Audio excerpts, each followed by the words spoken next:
I'd like to tell you about the strangest secret in the world. Some years ago, the late Nobel Prize-winning Dr. Albert Schweitzer was being interviewed in London, and a reporter asked him, "Doctor, what's wrong with men today?" And the great doctor was silent a moment, and then he said, "Men simply don't think." It's about this that I want to talk with you. We live today in a golden age. This is an era that man has looked forward to, dreamed of, and worked toward for thousands of years. But since it's here, we pretty well take it for granted. We in America are particularly fortunate to live in the richest land that ever existed on the face of the earth, a land of abundant opportunity for everyone. But do you know what happens? Well, let's take 100 men who start even at the age of 25. Do you have any idea what will happen to those men by the time they're 65? These 100 men who all start even at the age of 25 believe they're going to be successful. If you ask any one of these men if he wanted to be a success, he'd tell you he did. And you'd notice that he was eager toward life, that there was a certain sparkle to his eye, an erectness to his carriage, and life seemed like a pretty interesting adventure to him. But by the time they're 65, 1 will be rich. 4 will be financially independent. 5 will still be working. 54 will be broke. Now think a moment. Out of the 100, only 5 make the grade. Now why do so many fail? What has happened to the sparkle that was there when they were 25? What's become of the dreams, the hopes, the plans? And why is there such a large disparity between what these men intended to do and what they actually accomplished? When we say about 5% achieve success, we have to define success. And here's the best definition I've ever been able to find. Success is the progressive realization of a worthy ideal. If a man is working toward a predetermined goal and knows where he's going, that man is a success. If he's not doing that, he's a failure. Success is the progressive realization of a worthy ideal. Rollo May, the distinguished psychiatrist, wrote a wonderful book called Man's Search for Himself. And in this book he says, the opposite of courage in our society is not cowardice. It is conformity. And there you have the trouble today. It's conformity, people acting like everyone else without knowing why, without knowing where they're going.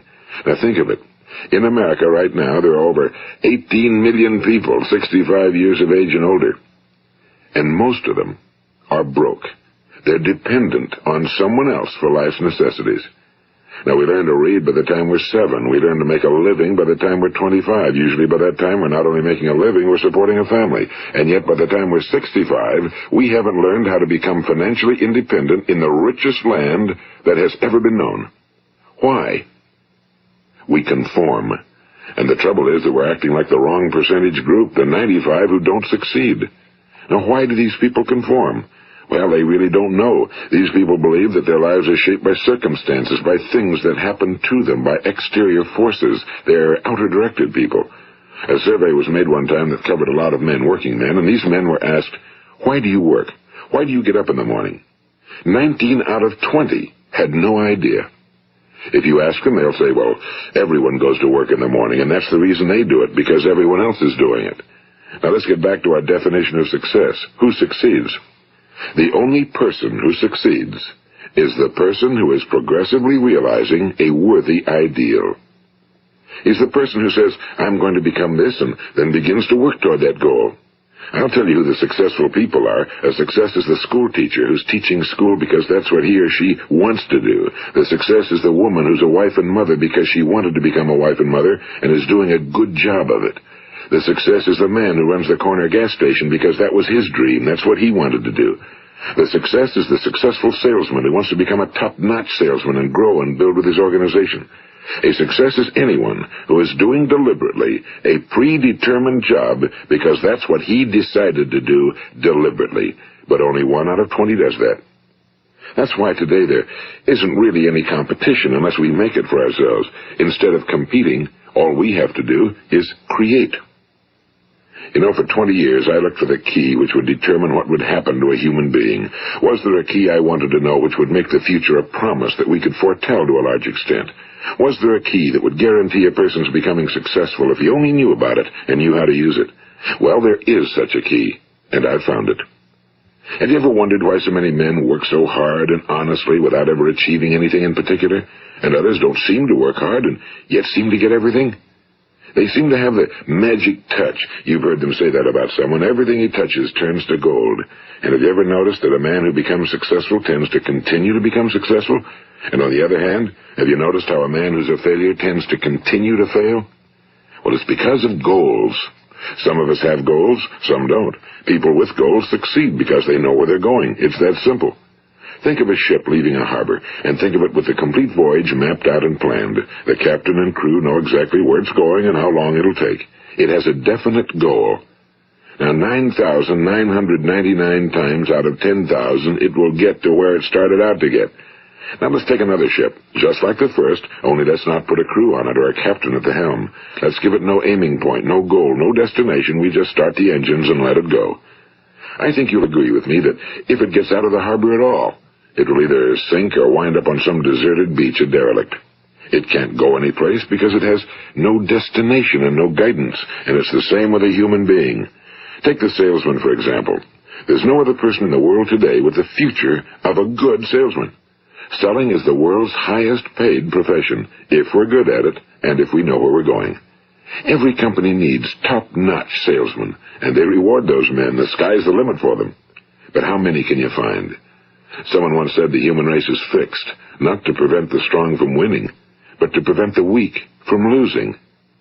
The American economy today can be likened to a convoy in time of war. The entire economy is slowed down to protect its weakest link, just as the convoy had to go at the speed that would permit its slowest vessel to remain in formation. That's why it's so easy to make a living today. It takes no particular brains or talent to make a living and support a family today. So we have a plateau of so-called security, if that's what a person is looking for. But we do have to decide how high above this plateau we want to aim. Now let's get back to the strangest secret in the world, the story that I wanted to tell you today. Why do men with goals succeed in life and men without them fail? Well, let me tell you something which, if you really understand it, will alter your life immediately. If you understand completely what I'm going to tell you from this moment on, your life will never be the same again. You will suddenly find that good luck just seems to be attracted to you. The things you want just seem to fall in line, and from now on you won't have the problems, the worries, the gnawing lump of anxiety that perhaps you've experienced before. Doubt, fear, well, they'll be things of the past. Here's the key to success and the key to failure. We become what we think about. Now let me say that again. We become what we think about. Throughout all history, the great wise men and teachers, philosophers and prophets have disagreed with one another on many different things. It's only on this one point that they are in complete and unanimous agreement. Listen to what Marcus Aurelius, the great Roman emperor, said. A man's life is what his thoughts make of it. Disraeli said this, everything comes if a man will only wait. I've brought myself by long meditation to the conviction that a human being with a settled purpose must accomplish it, and that nothing can resist a will that will stake even existence for its fulfillment. Ralph Waldo Emerson said this, a man is what he thinks about all day long.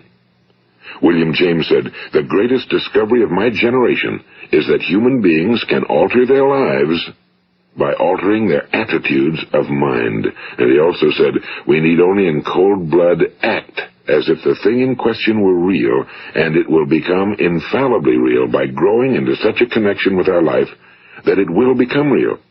It will become so knit with habit and emotion that our interest in it will be those which characterize belief. And he also said, if you only care enough for a result, you will almost certainly attain it. If you wish to be rich, you will be rich. If you wish to be learned, you will be learned. If you wish to be good, you will be good. Only you must then really wish these things and wish them exclusively, and not wish at the same time 100 other incompatible things just as strongly. In the Bible, you read in Mark 9:23, if thou canst believe, all things are possible to him that believeth. My old friend Dr. Norman Vincent Peale put it this way, this is one of the greatest laws in the universe. Fervently do I wish I had discovered it as a very young man. It dawned upon me much later in life, and I found it to be one of the greatest, if not my greatest discovery outside of my relationship to God. The great law, briefly and simply stated, is that if you think in negative terms, you will get negative results. If you think in positive terms, you will achieve positive results. That is the simple fact, he went on to say, which is at the basis of an astonishing law of prosperity and success. In 3 words, believe and succeed.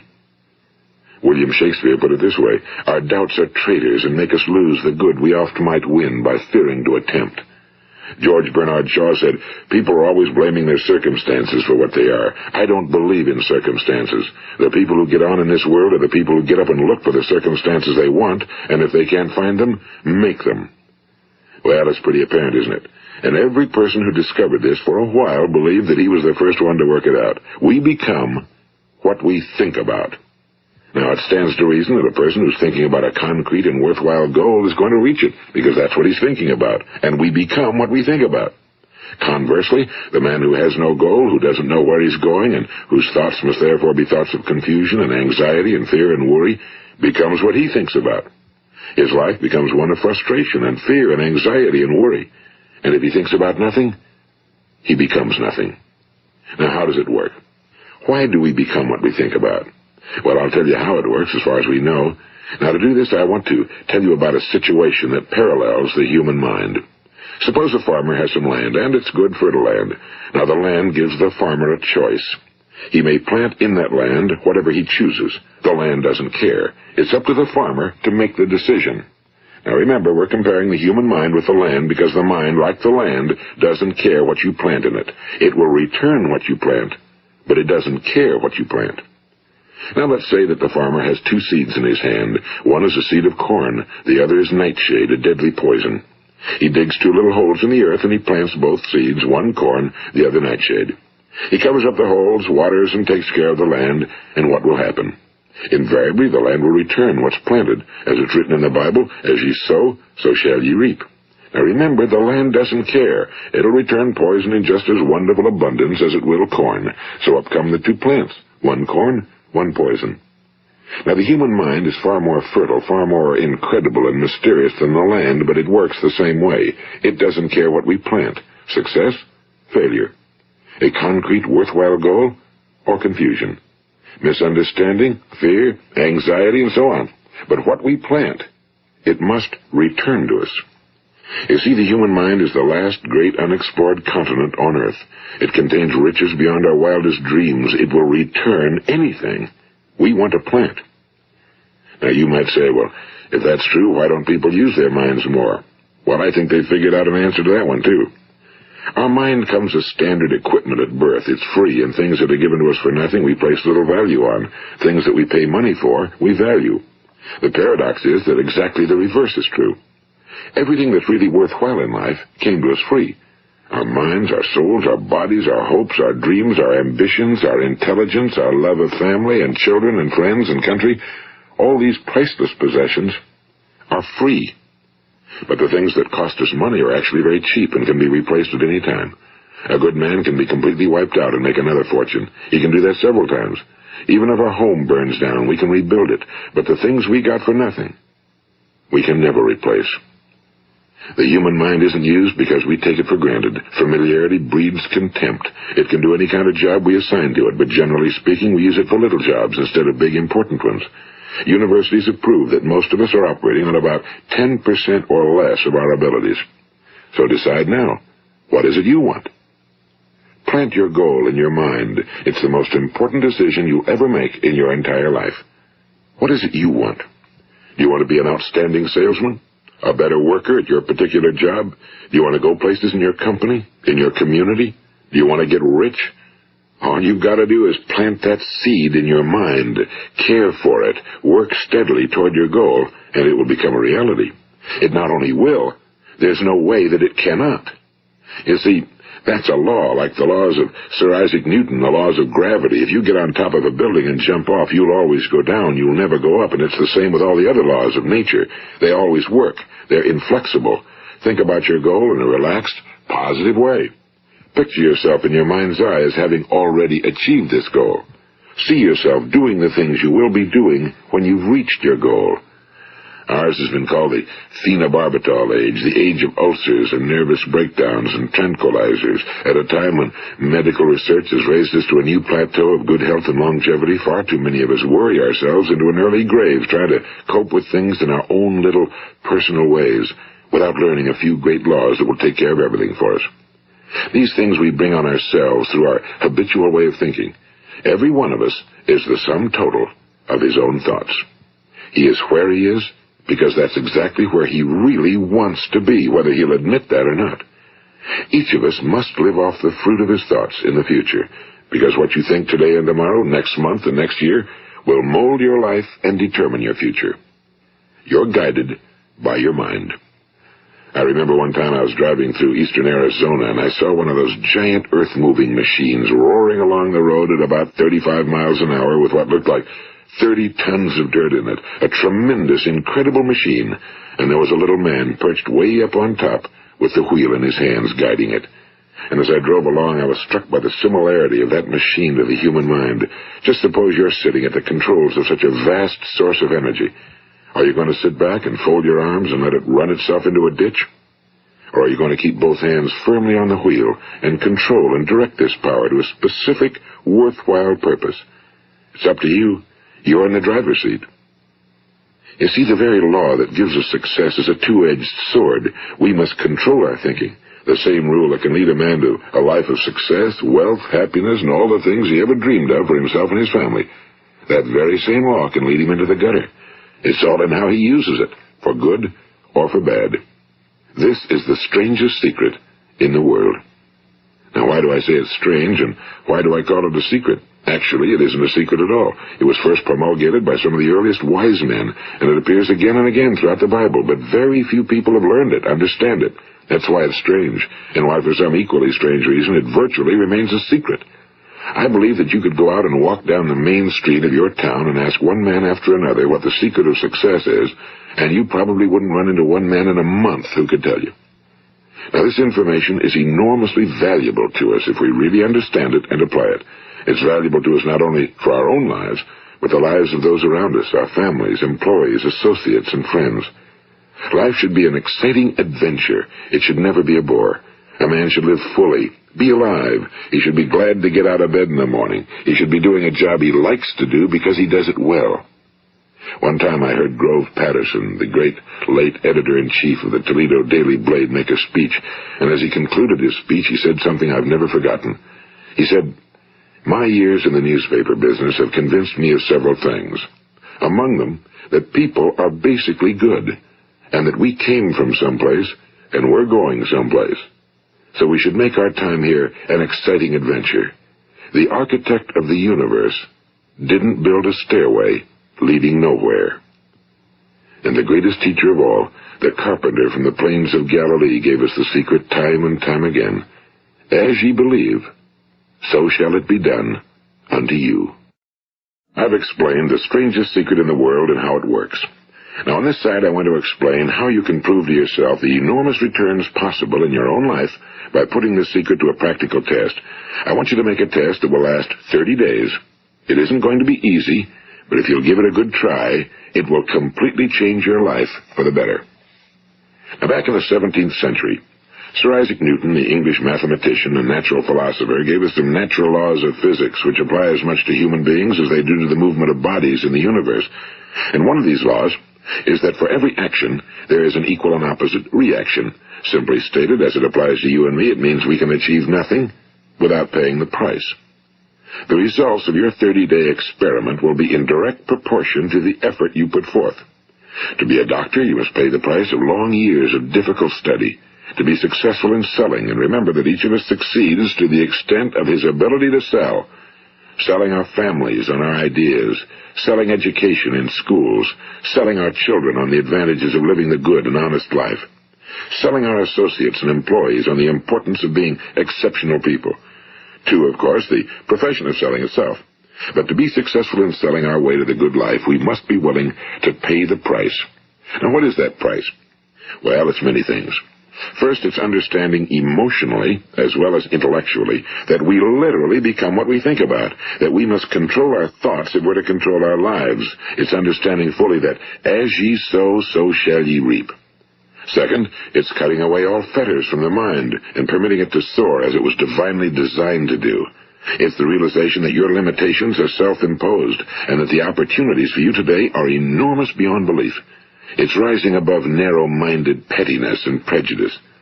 And third, it's using all your courage to force yourself to think positively on your own problem, to set a definite and clearly defined goal for yourself, to let your marvelous mind think about your goal from all possible angles, to let your imagination speculate freely upon many different possible solutions, to refuse to believe that there are any circumstances sufficiently strong to defeat you in the accomplishment of your purpose, to act promptly and decisively when your course is clear, and to keep constantly aware of the fact that you are, at this moment, standing in the middle of your own acres of diamonds, as Russell Conwell used to point out.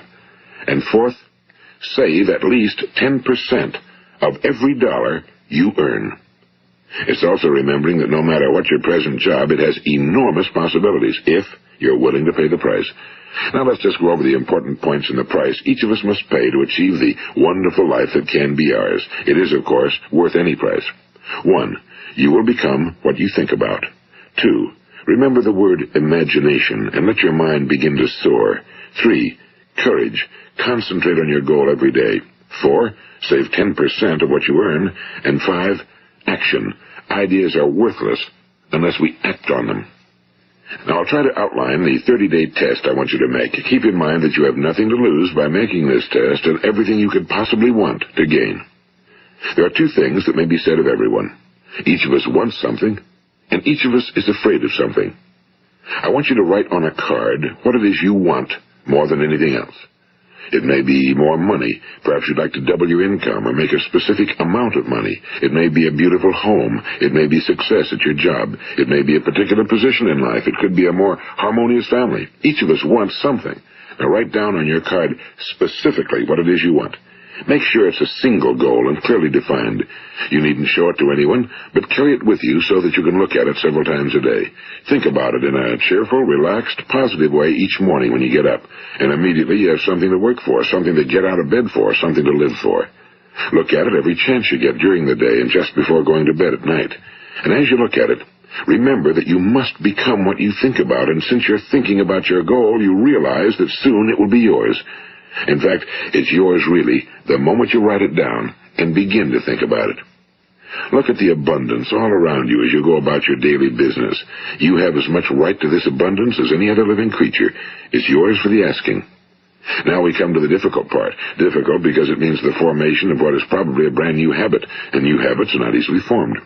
Once formed, however, it will follow you for the rest of your life. Stop thinking about what it is you fear. Each time a fearful or negative thought comes into your consciousness, replace it with a mental picture of your positive and worthwhile goal. And there'll come times when you'll feel like giving up. It's easier for a human being to think negatively than positively. That's why only 5% are successful. You must begin now to place yourself in that group. For 30 days, you must take control of your mind. It will think about only what you permit it to think about. Each day for this 30-day test, do more than you have to do. In addition to maintaining a cheerful, positive outlook, give of yourself more than you've ever done before. Do this knowing that your returns in life must be in direct proportion to what you give. The moment you decide on a goal to work toward, you're immediately a successful person. You are then in that rare and successful category of people who know where they're going. Out of every 100 people, you belong to the top 5. Don't concern yourself too much with how you're going to achieve your goal. Leave that completely to a power greater than yourself. All you have to do is know where you're going. The answers will come to you of their own accord and at the right time. Remember these words from the Sermon on the Mount, and remember them well. Keep them constantly before you this month of your test. Ask, and it shall be given you. Seek, and ye shall find. Knock, and it shall be opened unto you. For every one that asketh receiveth, and he that seeketh findeth, and to him that knocketh it shall be opened. It's as marvelous and as simple as that. In fact, it's so simple that in our seemingly complicated world, it's difficult for an adult to understand that all he needs is a purpose and faith. For 30 days, Do your very best. If you're a salesman, go at it as you've never done before, not in a hectic fashion, but with the calm, cheerful assurance that time well spent will give you the abundance in return you deserve and want. If you're a homemaker, devote your 30-day test to completely giving of yourself without thinking about receiving anything in return, and you'll be amazed at the difference it makes in your life. No matter what your job, do it as you've never done it before for 30 days. And if you've kept your goal before you every day, you'll wonder and marvel at this new life you've found. Dorothea Brand, the outstanding editor and writer, discovered it for herself and tells about it in her fine book, Wake Up and Live. Her entire philosophy is reduced to the words, act as though it were impossible to fail. She made her own test with sincerity and faith, and her entire life was changed to one of overwhelming success. Now, you make your test for 30 full days. Don't start your test until you've made up your mind to stick with it. You see, by being persistent, you're demonstrating faith. Persistence is simply another word for faith. If you didn't have faith, you'd never persist. If you should fail during your first 30 days, by that I mean suddenly find yourself overwhelmed by negative thoughts, you've got to start over again from that point and go 30 more days. Gradually, your new habit will form until you find yourself one of that wonderful minority to whom virtually nothing is impossible. And don't forget the card. It's vitally important as you begin this new way of living. On one side of the card, write your goal, whatever it may be. On the other side, write the words we've quoted from the Sermon on the Mount. Ask, and it shall be given you. Seek, and ye shall find. Knock, and it shall be opened unto you. Nothing great was ever accomplished without inspiration. See that during these crucial first 30 days, your own inspiration is kept at a peak. And above all, don't worry. Worry brings fear, and fear is crippling. The only thing that can cause you to worry during your test is trying to do it all yourself. Know that all you have to do is hold your goal before you. Everything else will take care of itself. Remember also to keep calm and cheerful. Don't let petty things annoy you and get you off course. Now, since making this test is difficult, some will say, why should I bother? Well, look at the alternative. No one wants to be a failure. No one really wants to be a mediocre individual. No one wants a life constantly filled with worry and fear and frustration. Therefore, remember that you must reap that which you sow. If you sow negative thoughts, your life will be filled with negative things. If you sow positive thoughts, your life will be cheerful, successful, and positive. Now, gradually, you will have a tendency to forget what you've heard on this recording. Play it often. Keep reminding yourself of what you must do to form this new habit. Gather your whole family around at regular intervals and listen to what's been said here. You know, most men will tell you that they want to make money without understanding the law. The only people who make money work in a mint. The rest of us must earn money. This is what causes those who keep looking for something for nothing or a free ride to fail in life. The only way to earn money is by providing people with services or products which are needed and useful. We exchange our time and our product or service for the other man's money. Therefore, the law is that our financial return will be in direct proportion to our service. Now, success is not the result of making money. Making money is the result of success, and success is in direct proportion to our service. Most people have this law backwards. They believe that you're successful if you earn a lot of money. The truth is that you can only earn money after you're successful. It's like the story of the man who sat in front of the stove and said to it, give me heat, and then I'll add the wood. How many men and women do you know, or do you suppose there are today, who take the same attitude toward life? There are millions. We've got to put the fuel in before we can expect heat. Likewise, we've got to be of service first before we can expect money.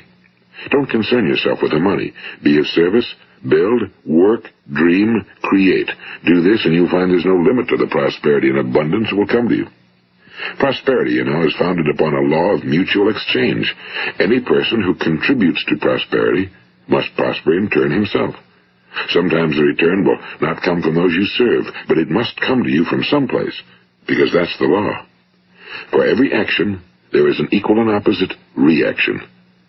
As you go daily through your 30-day test period, remember that your success will always be measured by the quality and quantity of service you render, and money is a yardstick for measuring this service. No man can get rich himself unless he enriches others. Now, there are no exceptions to a law. You can drive down any street in America and from your car estimate the service that's being rendered by the people living on that street. Had you ever thought of this yardstick before? It's interesting. Some, like ministers and priests and other devoted people, measure their returns in the realm of the spiritual, but again, their returns are equal to their service. Once this law is fully understood, any thinking person can tell his own fortune. If he wants more, he must be of more service to those from whom he receives his return. If he wants less, he has only to reduce his service. This is the price you must pay for what you want. If you believe you can enrich yourself by deluding others, you can end only by deluding yourself. It may take some time, but just as surely as you breathe, you'll get back what you put out. Don't ever make the mistake of thinking you can avert this. It's impossible. The prisons and the streets where the lonely walk are filled with people who tried to make new laws just for themselves. We may avoid the laws of man for a while, but there are greater laws that cannot be broken. An outstanding medical doctor recently pointed out 6 steps that will help you realize success. 1. Set yourself a definite goal. 2. Quit running yourself down. 3. Stop thinking of all the reasons why you cannot be successful and instead think of all the reasons why you can. 4. Trace your attitudes back through your childhood and try to discover where you first got the idea you couldn't be successful, if that's the way you've been thinking. 5. Change the image you have of yourself by writing out a description of the person you would like to be. And 6. Act the part of the successful person you have decided to become. The doctor who wrote those words is a noted West Coast psychiatrist, Dr. David Harold Fink. Do what the experts since the dawn of recorded history have told you must do. Pay the price by becoming the person you want to become. It's not nearly as difficult as living unsuccessfully. Make your 30-day test, then repeat it again, and each time it will become more a part of you until you'll wonder how you could ever have lived any other way. Live this new way, and the floodgates of abundance will open and pour over you more riches than you may have dreamed existed. Money? Yes, lots of it. But what's more important, you'll have peace.